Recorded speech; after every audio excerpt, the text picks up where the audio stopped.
เปลี่ยนไหลโยโย่อ่อนน้องเอ้ยเนื้อเส้นต่างมันหายังอ่านสมกันมาสำมีเงินคำซองเกี่ยวกังเสเปลี่ยนไหลโยตาที่ยังสมสู่นั้นเปลี่ยนไหลโยยิ่งน้อยกับสัตว์ป่าใจเฮามันอยากเจอให้สู่ถึงตาเกสิจังต้มสู่ข้าวมือหน้านั้นวันนี้เมื่อสิ้นตั้งอันสมก็หายังไปต้มกันเมื่อเดียวคืนก็เร็ว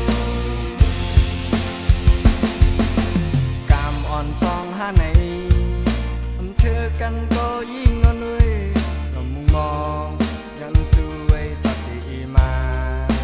ให้คืนยากัน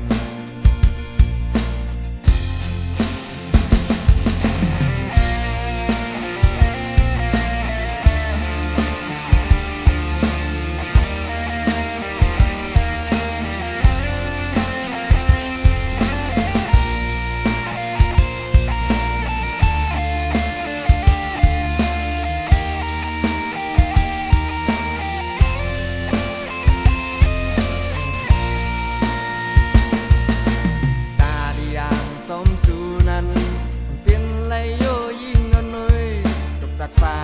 นใจเฮามันอยากเจอให้สู่ถึง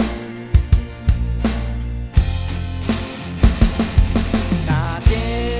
สิจังต้มสู่ข้าวมื้อหน้านั้นวันนี้